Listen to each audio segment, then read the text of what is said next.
Esteu escoltant Església d'Urgell.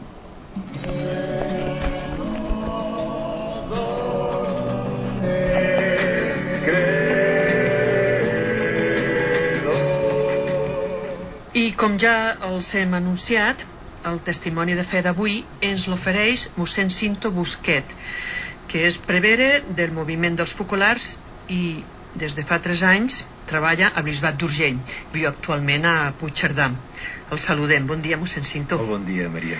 Gràcies per accedir a la nostra petició d'oferir-nos el testimoni de fe, que en definitiva és molt bonic donar-lo, però també s'han d'explicar coses molt internes de la persona i per tant s'han d'agrair perquè a vegades sempre són una llum també pels que ens envolten i en aquest cas pels qui ens escolten.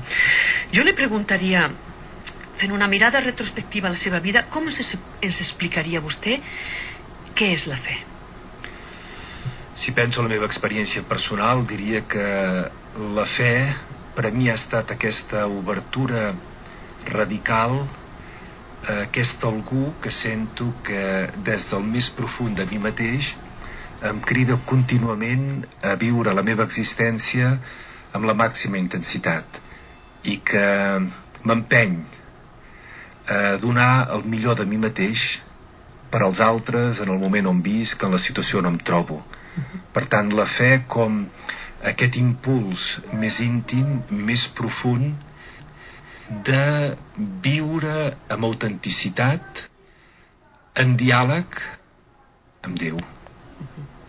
Recorda històricament el moments, lloc, presència, que aquesta fe es fes més visible en la seva vida o més conscient, diguem-ho així també. Sí, clarament.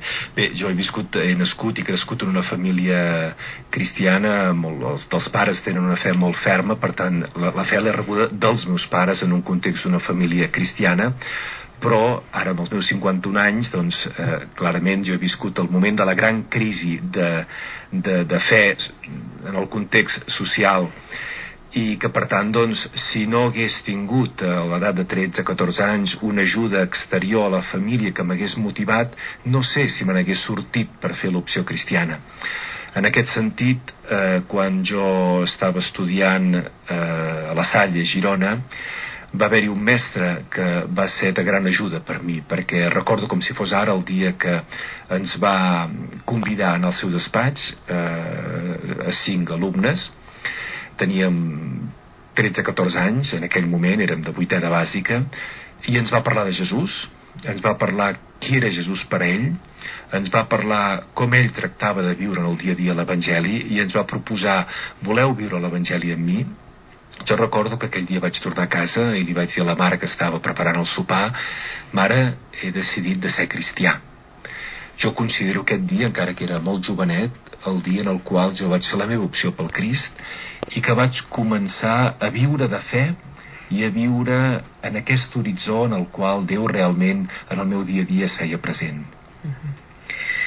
I clar, aquesta fe ens porta a la caritat, com diria el papa Benet XVI. No es pot desvincular, ho sabem, la fe de la caritat. Vostè això com ho veu i com ho viu en la seva vida?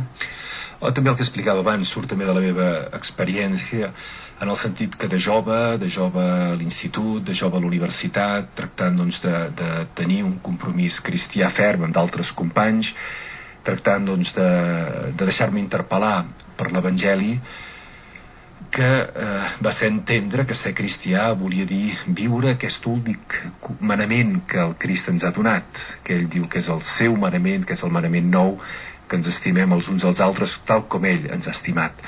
Per tant, és inconcebible dir que creiem en el Crist, que creiem segons el cor de Déu que ens manifesta el Crist, si no vivim en l'amor, si no posem en pràctica aquest amor en el nostre dia a dia.